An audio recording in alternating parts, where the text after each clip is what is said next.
Ladies and gentlemen, welcome back to another video. As you can tell from the title, we're going to be getting a little controversial in today's episode, so stick around.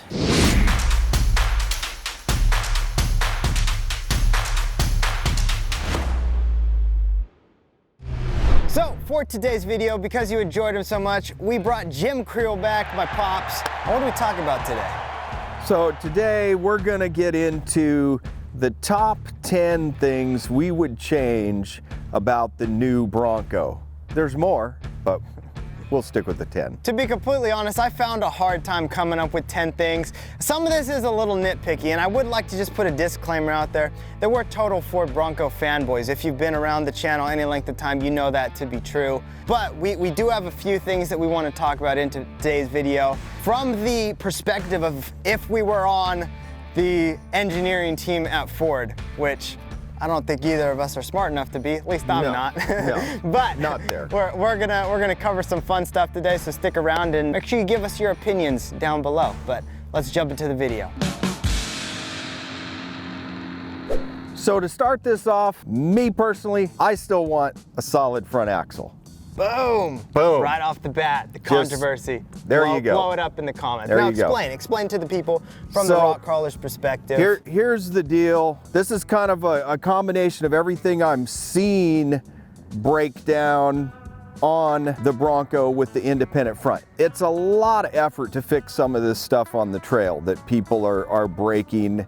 And of course the aftermarket is stepping up. There's floods of parts coming in to deal with some of this stuff. I'm still just a slow, creepy, crawling old rock crawler. Sorry, that's probably never gonna change. And that's where my still desire for the solid axle is. Like, am I gonna put a solid axle in the new Bronco? I'm probably not gonna put a solid axle in the new Bronco. It's just, yeah, you know, nitpicker. If he was on the team, he would go solid front axle. Now, or why not be super crazy and have the rock crawler edition with the solid axle for theirs? I have the answer to that question. There's a thought for you. Because they can't get the rest of the people their Broncos, that's why. Added another one to the mix, I don't think is the right move. But, so let's talk about argument between the solid front axle and IFS for a little bit. The main thing being the fact that the capability of this thing in all the other terrains far outpaces a solid front axle. I mean, you're talking the desert and all that stuff. It's hard, so hard to compete with what this thing does at speed on different terrain other than that slow rock crawling. And the speed is kind of the key there. Everywhere else, this is totally the bomb with the independent. And what he talked about as far as modifying solid front axle versus IFS. You know, you got all of these Jeep guys out there that, you know, that's the first thing they do is drop another 50 grand into their Jeeps because it's so easy. The reason it's taken the aftermarket a little bit of time to come up with stuff for the new Bronco, specifically for rock crawling and things like that, is because it's all about angle rather than just lift and getting things. Like, there's a lot more science and engineering behind it. So it's difficult, but it's definitely something there. So leave your comments down below. Let us know what you guys think with the solid front axle versus the independent front suspension. Okay, well, let's move on. Number 2, if I don't get the solid front axle, I want tougher, stronger, beefier tie rods. Ones that rock crawlers don't break. And I thought about this. I thought, were the testers driving these vehicles so good? Brad and Vaughn and whoever else, were they so good that they didn't break this stuff ripping around? They just had, like, that's the argument for why I need to be on the test team. Because they need people without skill, apparently. Because Vaughn and all of those guys, they know what they're doing. They know how to not break stuff. But if you guys have been on the internet long enough, you guys have seen that quite a few people are just destroying these tie rods left and right, and it's a bummer. And the thing is, you know, online the argument is, essentially it's acting as a fuse, if you will. You know, if it's the tie rod that's gonna break rather than the rack and pinion or all, you know, the other stuff that comes after that. You know, like if you beef up the tie rods, what is gonna break somewhere down the line as you get gnarlier? And it's even more work to replace the rack. That more expensive. Maybe that's 2.5 or number 3. I don't know where that fits in, a heavy duty rack, which I think is already coming down the pipeline pretty soon here. But now there's stuff you can do to beef those up already appearing on the internet here and there. Yeah, people are definitely taking notes. We're taking notes, trying to figure out which route we want to go. Again, you know, tie rods is a fairly simple and easy fix as long as you can get your hands on a tie rod. But, you know, if we could figure out how to beef up that whole system, again, the argument you made is on a solid front axle, those tie rods just don't bend. It's not a thing that, well, they bend. They do bend. They don't snap. But they don't snap in half. That's pretty unheard of in the solid axle world. And bending stuff, you can bend it back, you can, again, you know, a couple batteries and some jumper cables and some welding rod, and you can vice grips, stick all of this stuff back together. It's old school stuff right there. I'd be carrying stuff to fix these if we're really gonna be hardcoring them.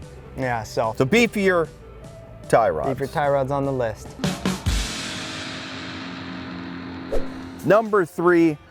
I don't want 40s from the factory, but I want the wheel well width to add them without some crazy monster lift or huge wheel spacers or something. I definitely think it's easier on the front because you are missing a wheel well practically. I mean, it's that piece of fabric.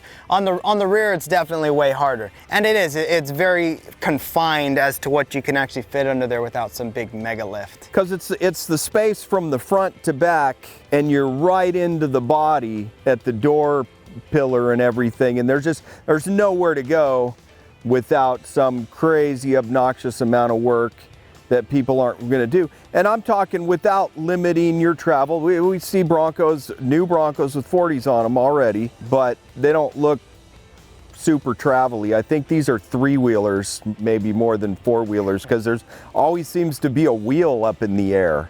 Yeah, you definitely need the stay bar disconnect if you're running any kind of trail. But bigger wheel wells would definitely help in the modifications. Again, we're old school, so bigger lifts, bigger tires is just the route we like to go at the end of the day. So that's why that puppy makes it on the list for things we would change. All right, so going into number 4 in the components that we would change on the Bronco, the next and probably the top most controversial part of the new Bronco is the fact that it doesn't have a V8. Now, we talked about this in the spec video. Feels pretty powerful. What are your thoughts on the V6? First off, let's start with that. I like the 2.7. I like the power. I like the feel. I like the smoothness. I like the 2.7 V6.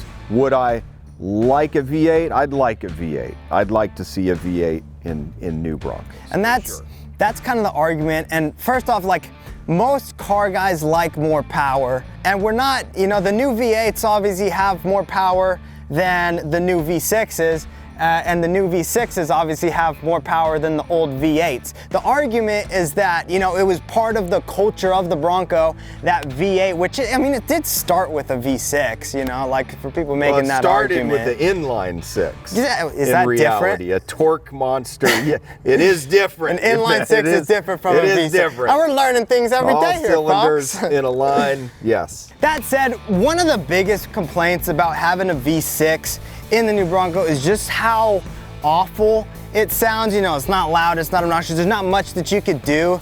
You know, these don't sound that horrible. They sound pretty good. Let's fire it up. Might as well. Fire it up for listen. the people. You guys can hear it. Hopefully the audio does this thing justice. So, and this is a stock exhaust. But yeah, let's go ahead and fire it up for the people. Yeah. So yeah, see, that's pretty good. To me, I just think people have like a misconception. Go ahead and give it some revs. Give it a few revs. So, to me, that doesn't sound that bad. I do appreciate the fact that, you know, they're working on things. You know, there's a lot of exhaust shops doing something, but out of the factory, I mean, just listen to it. Listen to that bad boy. You can't beat an EcoBoost and the sound that it makes. So I'm a fan, to say the least. So you can hear your music. You can have a conversation with people. Okay, so moving on. Number 5, the lower links are practically touching the ground. A little bit of clearance, definitely, but explain to the people why that's kind of a bad thing here. It's, when you look at, I mean, it's not touching the ground, but it's pretty low. I don't know what you do to get that, make some more clearance in there. But the more clearance, the less likely to be smacking it into the rocks. Maybe we'll build a longer ramp for just bombing it over the rocks. That's the thing about this thing specifically, this rear control arm, if you will, is that it is a hard part to engineer to actually make work properly. There's not a lot of room under here. You've got so much stuff going on, and to get this thing this piece specifically is all about angle and making it work right and making the car perform like it properly. Right. And so, you know, it's hard to put that somewhere else and make more clearance, but from wheeling off-road, I can say that we were bashing that piece quite a bit. So if I were on the team, I would say, let's put a little more thought into this if we can, if it is possible. So again, that's what the aftermarket's here for. We'll see if somebody can come up with something, but that's definitely something that we would want to improve on in future Ford Bronco products. All right, so moving to the exterior of the vehicle, and I'm probably about to get real nitpicky here, but for guys that are gonna run a slightly bigger tire, how about an adjustability on the third brake light back here, just to where that dude could pop up a couple inches. The aftermarket has mostly addressed this already, but it is something that could have probably been designed in from the get-go. So if I had to pick something that, again, nitpicky, but I would just make that thing so it can bump up a couple inches. So the next thing, and this is a little interior, a little exterior, but if I could change something on the Bronco, it would be a drop-down tailgate. Obviously this one swings open. It's kind of the new age way of doing things. A drop-down tailgate's not compatible with the spare tire unless you do some super beefy swing out. Why would I want a drop-down tailgate? It's a little corny, but for me it's just something about sitting on the tailgate watching the sunset. I don't freaking know. But if I could have, you know, my say in what I'd want to change, it would just be a drop-down tailgate. I think that they're cool. The other thing about this tailgate specifically, again, just being nitpicky, is this stupid shock that it just always seems like you're fighting. It's a 2-stage, I believe. And so when, you know, it's just weird. It just feels weird. I don't know how to explain it. You guys just got to go to a show and open up a tailgate yourself. It's just kind of weird. So that's something I would change. I would pick some type of different shock that didn't feel as weird. But it is cool because you can swing this thing so far open. But yeah, as far as exterior things, those are some of the things I would change. With that said, we're gonna hop into a couple bonus things on the exterior that we really should mention. Bonus issue number 7.5. This guy is way down here. He's coming off after a couple of the trails, probably even a mild trail. This is just gonna be and has already been a problem for some folks. But some sort of different arrangement for the rear license plate would be cool. And it's funny because your license plate problems don't end there. We've talked about issues in the front, which, you know, so that's kind of a usability error. You're gonna jack it up on the trail. This is just kind of an ugly error. It is, you can't look at the front of the grill without seeing this stupid license plate. Okay. Now, where are you gonna put it? I don't know, but that's just something. Here's bonus content for you that don't have your Bronco yet. Oh, I know what you're gonna say. Don't let the dealer drill your front grille for this. Tell them do not install it. That way You can instantly go to some of the lower bracket mounts that have already come out on the market to get rid of the ugly. If I get rid of this ugly right here, I've got holes in this section of my grill. In the grill. Well, these are the little brackets or something? Yeah. Gotcha. So it's the ones drilled right into the plastic. Don't let them mount it. Yep, that's a couple of expert tips right there, folks. I would definitely take that to the bank and get that figured out if you can, because yeah, I mean, we take a lot of pictures, we do a lot of video, and we're just sitting there in post staring at a couple license plates because it's like the main focus. So if we could change something, a couple bonus things, those are definitely some things we would address. Okay, so now hopping into the interior, and you want to talk about getting nitpicky. This is where the real pet peeves come out. Is it pet peeves or pet peeves? Either way, the horn button on these 2021 Broncos, gosh, if they made this thing any bigger, I'd probably be able to eat a meal off of it. I cannot tell you guys how many times I've been off-roading in this thing and just kind of elbows bumping, I'm thrashing around, and I've accidentally honked this thing, which again, it's a small problem, but it's just so freaking huge. And I would definitely figure out a different design for this horn button, so. So next up on the whiny baby list is the non-electric seats on the Badlands model I have here. And I'm just thinking, I've got seat heaters, but surely we can waterproof some switches and have electric seats. That being said, this is not all that difficult to do, so there you have it. Real quick, I'm gonna hop in here. The reason you want waterproof seats, or at least the wiring, is because this is the marine grade vinyl. You're able to wash it out, you're able to hose it down. You know, not because you're driving through the rain. But that's the main thought of like again, surely you electric can seat heaters. Some switches. It can't be that hard. Can't be that hard. Just another thing on the list. Okay, now coming in at number 10, the most important thing about what we would change on this Bronco is a CD player. Like, there's no freaking CD player. CD player? What decade are you from, Mitch? I don't know what you want. Let's do an 8-track. Let's have a cassette player in here. I don't know. We're just kidding, guys. CarPlay is great, for the record. The last thing that we want to throw in here is just the fact that if they could incorporate some type of other storage area.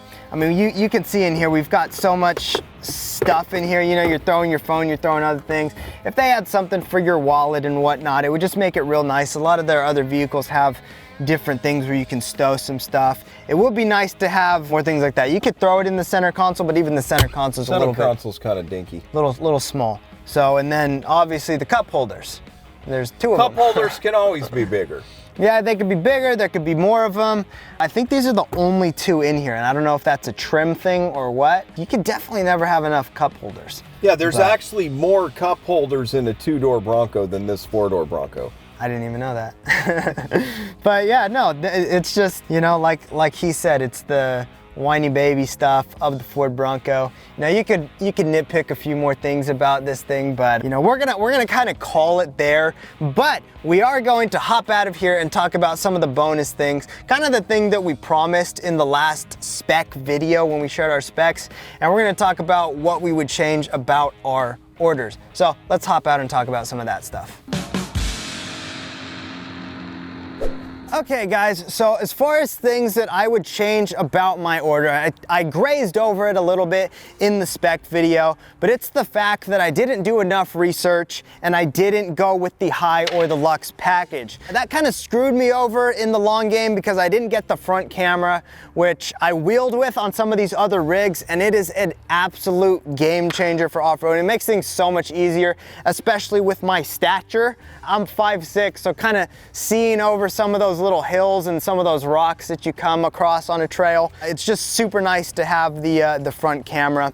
Other things, you know, I could live without the big screen and all that, but the 360 definitely comes in handy. You get all of the other trail features as far as the cameras, so you can see the placement of your tires and things like that. So just a lot of that stuff that I didn't realize I wasn't getting. We talked about adaptive cruise control and how nice that was.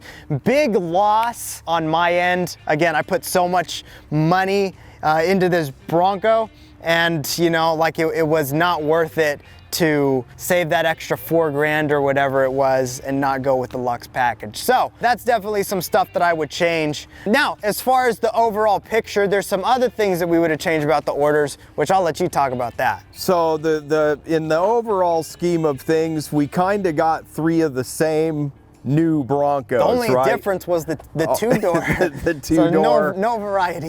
No 2.3s, no manual transmissions, no soft tops. No soft tops, no black diamond outer banks, no base models. They're all Sasquatch. So it's just, if we did it again, probably do some variety. And the reason is because us as a business, you know, we've been pulling some stuff off, testing some different things. It would have been nice to go into this with a little bit more of the big picture, you know, as far as what works with what and what we have to design for different packages and different things. We ended up with the most capable rigs, but if we could change maybe in the scheme of things, because yeah, if the part fits the 2.7 with the automatic, does it fit the 2.3 with the manual, vice versa, skid plates, every little different thing. The adaptive cruise control box on the front. Yeah, how do you design around all the different models? And so we'll have a few little gray spots we've got to figure out as we do products. Yeah, but you know, again, that's just some stuff that you learn as you go. But I mean, that pretty much wraps up the video to the top 10 things that we would change on the Ford Broncos. There's not much, you know, again, it was hard to scrape some of this together because they really did such a great job. And I say that as a fanboy and as a dude who's got this thing stuck in the mud in a minute and a half. Just a driver for a total mall crawler. These are great. These are awesome. Oh, yeah. They drive excellent. Great down the freeway. Can't be happier about that aspect. Anyways, guys, those are our thoughts. You know, if you haven't commented already, go ahead and leave your comments down below. Give some of your feedback and your thoughts. I know a lot of you guys are waiting on your vehicles. We're just happy to have ours. We would be in the same ballpark as you guys, just kind of, you know, being real antsy about getting them. Hopefully Ford figures some of that stuff out because it really is a great product. So with that said, that kind of wraps up this video. We thank you guys for watching so far. If you're not already, make sure you're subscribed, because as much as we talk about these things, we do have a lot of fun things planned for them. We're going to KOH. It's a lot of wheeling coming up. Exactly, a lot of testing, a lot of carnage. A lot of parts changing coming up too. Hopefully we won't be doing a lot of carnage, but you never know. No. So make sure you like the video, share it with a friend, and with all of that being said, we'll see you out there on the trail. peace.